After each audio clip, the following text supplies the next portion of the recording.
Hey guys, what's up? Roman here from Tech Guides, and in today's tips and tricks video, I'm gonna show you hopefully everything you need to know about loadouts and reviving in Call of Duty Warzone. Now, I'm dedicating an entire video series on showing you some secret Call of Duty tips and tricks. In the last video, I discussed the new circle timings, how to outrun the gas, and how to survive longest in the gas. If you haven't seen this video, then definitely check it out, linked in the card right now. But without any further ado, let's hop right into today's tips and tricks video. Now, by now it should be very well known that loadout drops don't actually spawn randomly, they always occur at exactly the same times. So the first loadout is dropping when the first circle is shrinking, so the one is blinking, and when there's only 12 seconds left until the full circle collapsed. The second free loadout drops 15 seconds after the fourth circle has fully collapsed, or maybe a bit easier to remember, 15 seconds after the gulag closed. Something else that is pretty well known by now, but some people still don't know, is that the loadout is always specific to your team. Only you and your teammates are able to retrieve weapons from your loadout and nobody else. This will also mean that nobody else will actually see the loadout indicator that you get on your screen. However, other teams can obviously still see the falling loadout. This is actually a very useful information. If you do see an enemy loadout drop from the sky close to you, then you can be sure that there is an enemy team close by. But how close by, I hear you asking? Well, from my testing, I found that loadouts generally drop between 60 and 180 meters from your team. The only exception is if you're really far outside of the next zone, because loadouts can only drop within the zone and they never drop within the gas. Also, if your team is very scattered, so one player is on one side of the map and the other on the other side, then instead of dropping in the middle of those players, the loadout is always going to drop within 180 meters of one player.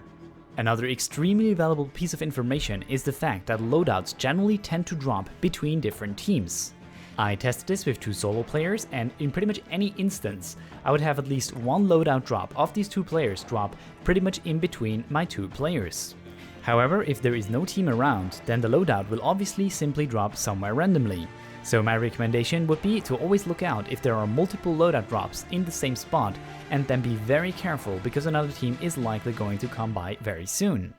Also, if you come across an enemy loadout drop that simply disappears out of thin air, then you know that that player has either lost his gulag or simply died. And finally, here's a bit of a bonus tip. Loot will actually despawn from the ground after exactly 2 minutes that it's not been touched. Now, something else I'd like to mention is that on the loadout drops you can obviously get your perks. This is the only way to get perks into Call of Duty Warzone. However, you will lose all of those perks whenever you die. Now, why is that important? Basically, there's a bug in the game that whenever you get redeployed by a teammate, the game will show you that you still have your perks equipped even though you really don't have them.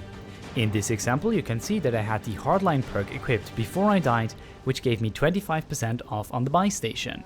Now, after getting redeployed by a teammate, the game still told me that I had hardline equipped, even though in reality I obviously lost all of my perks.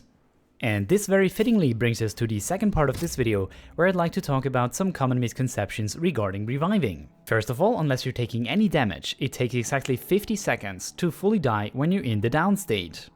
Now, it really doesn't matter if you're moving while bleeding out, it always takes exactly 50 seconds to fully die.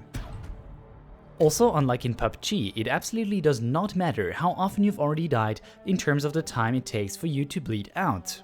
As you can see from this example, I sacrificed myself 10 times to test this for you guys. In each of these cases, I bled out at exactly the same speed. When you're in the down state, you can crawl up to 90 meters, which is actually quite far. Now, something else that fits right into the theme of dying is the amount of cash that you're dropping when you die. Now, many actually don't know this, but not all of the money is actually dropped when you die.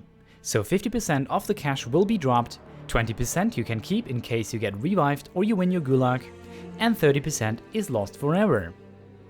And to end this video, I got 2 tips regarding the self-res. First of all, the self-revive always interrupts the bleed out process.